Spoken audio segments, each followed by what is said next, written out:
ఆదిలాబాద్ జిల్లాలో పోడు భూముల సమస్య మళ్లీ తెరపైకి వస్తోంది. ఆదివాసీ గిరిజనుల సాగు చేస్తున్న పంటలను అటవీ శాఖ ధ్వంసం చేయడం అలజడి రేకెత్తిస్తోంది. దీనికి తోడు రాష్ట్ర ప్రభుత్వం కొత్తగా టైగర్ జోన్ జీవో 49 తీసుకురావడం ఏజెన్సీ ప్రాంతాల్లో కలకలం రేకెత్తిస్తోంది.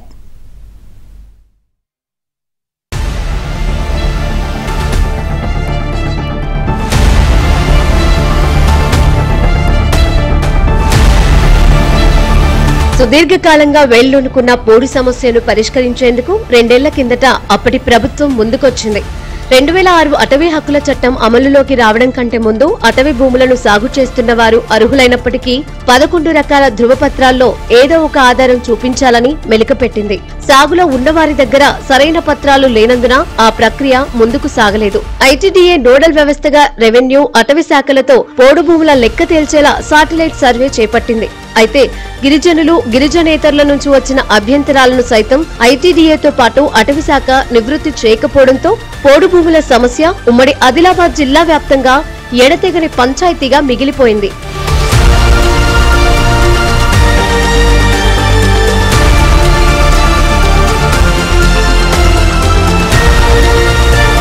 ప్రజాప్రభుత్వంగా పేరు తెచ్చి ఈ యొక్క ప్రజాప్రభుత్వంలో మా యొక్క ఆశలు నెరవేరుతాయని ఈ యొక్క గోదావరి పరివాహక ప్రాంతంలో అందరూ కాంగ్రెస్ ఎమ్మెల్యేలను గెలిపించుకుంటే ఇప్పటికీ కూడా మా యొక్క ఆదివాసీల పోడు పట్టాలను వీళ్ళు ఇయ్యలేని పరిస్థితిలో ఉండడం చాలా బాధాకరం. ఏదైతే ఆదివాసీ ఉద్యమాలలో భాగంగా ఉమ్మడి ఆదిలాబాద్ జిల్లాలో ఏదైతే పోడు భూముల కోసం గత 4 సంవత్సరాల కిందట ఏదైతే కోయపోచగూడెం అలాగే మన దమ్మన్నపేట గ్రామాలలో ఇప్పటికీ కూడా ఆ యొక్క పోరాటం కొనసాగుతూనే ఉన్నది. ఇప్పుడు కొత్తగా కవ్వాల్ టైగర్ జోన్ పేరు మీద ఏదైతే సెరికల్చర్ వ్యవస్థను కూడా ఈ యొక్క ఆదివాసీ రైతులను ఒక 1000 నుండి 1500 ఆదివాసీ రైతులను చెన్నూరు, కోటపల్లి, వేమనపల్లి అలా ఈ ప్రాంతాల నుండి కూడా దూరం చేసే ప్రయత్నం జరుగుతూ ఉంది. ఈ యొక్క ప్రయత్నాలను మీరు వెనక్కి తీసుకోకపోతే రాబోయే కాలంలో ఈ యొక్క ఆదివాసీ ఉద్యమాలు ఉవ్వెత్తున చెలరేగుతాయి.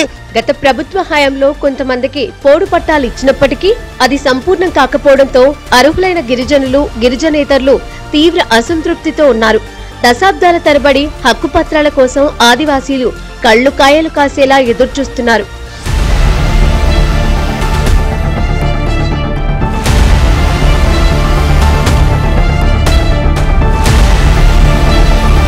అటవీ భూములపై ఆధారపడి జీవనం సాగిస్తున్న వారికి హక్కు పత్రాలు అందజేయడం ద్వారా శాశ్వత పరిష్కారం లభించనుందని ఆశపడ్డ రైతులకు నిరాశ మిగిలింది. అర్హులైన గిరిజనులు, గిరిజనేతరులకు హక్కు పత్రాలు జారీ చేసేందుకు పంచాయతీ, రెవెన్యూ, అటవీ, ఐటీడీఏ అధికారుల సమన్వయంతో పోడు భూముల పరిష్కారానికి అవసరమైన మార్గదర్శకాలను గత ప్రభుత్వ హయాంలో రూపొందించారు.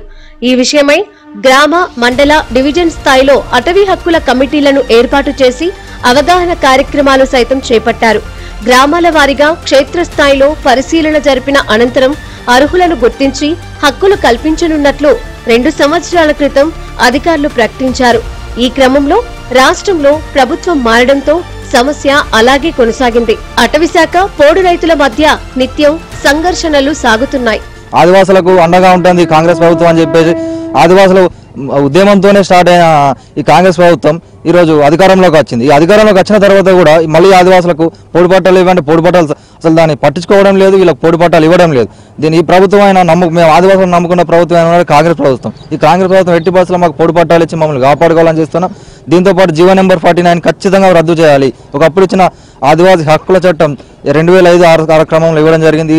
ఈ చట్టంలో భాగంగానే మాకు పోడు పట్టాలు ఇస్తారు అన్నట్లు దాంట్లో ఉంది. దాని ప్రకారం పోడు పట్టాలు ఇవ్వాలని కోరుకుంటా ఉన్నాం. ఇప్పటికీ కూడా ఫారెస్ట్ అధికారులను చూస్తుంటే మా ఆదివాసుల మీద కొట్టడాలు, లేకుంటే దౌర్జన్యం చేసుడు, వేధింపులు చేయడం ఇలాంటి యొక్క కార్యక్రమాలు చేస్తా ఉన్నారు. ఉమ్మడి జిల్లా భూ సమస్యల పరిష్కారంలో నోడల్ వ్యవస్థ అయిన ఉట్నూరు ఐటీడీఏ కాకుండా అటవీ శాఖ బాధ్యతలు నిర్వహించడంతో తరచూ వివాదాలు తలెత్తుతున్నాయి. జిల్లాల పునర్విభజన కంటే ముందు ఆదిలాబాద్ కేంద్రంగా ఒక్కరే కన్జర్వేటర్ ఆఫ్ ఫారెస్ట్ ఉంటే 2016 తర్వాత అధికార వికేంద్రీకరణతో మంచిర్యాల, నిర్మల్ కేంద్రాలుగా 2 సీఎఫ్లు ఉండే విధంగా ఒక వ్యవస్థ అందుబాటులోకి వచ్చింది. అంతకుముందు డివిజనల్ ఫారెస్ట్ అధికారి పోస్టు జిల్లా అధికారిగా బాధ్యతల వికేంద్రీకరణ జరిగినప్పటికీ పర్యవేక్షణ లేకుండా పోయింది. ప్రస్తుతం చాలా చోట్ల పోడు భూముల్లో అటవీ అధికారులు మొక్కల పెంపకానికి చర్యలు తీసుకుంటున్నారు. దీంతో రైతులు ఆందోళన చెందుతున్నారు.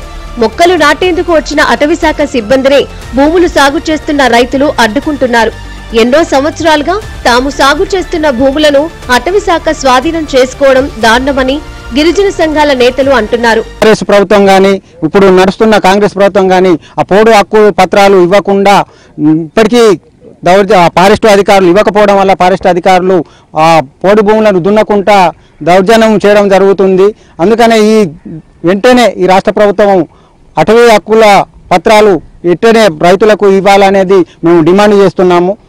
ఏదైతే కబాల్ టైగర్ జోన్ పేరుతోటి అసలు అడవులకే పోనీయకుండా భూములు దున్ననీయకుండా ఈ ఫారెస్ట్ అధికారులు మొత్తం దౌర్జన్యం చేస్తున్నారు.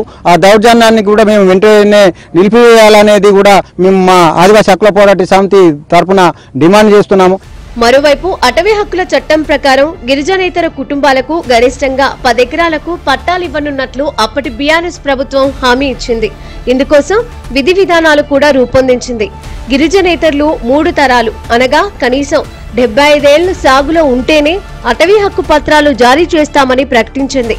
సదరు కుటుంబాలు 2005కు ముందు ఎన్ని ఎకరాలు సాగులో ఉన్నా వారు ఇక మీదట 10 ఎకరాలు మాత్రమే వినియోగించుకోవాలనే నిబంధన విధించింది. అంతకంటే ఎక్కువ సంఖ్యలో ఉన్నవారి వద్ద మిగిలిన భూములను ప్రభుత్వం స్వాధీనం చేసుకోవాలని కూడా నిర్ణయించింది.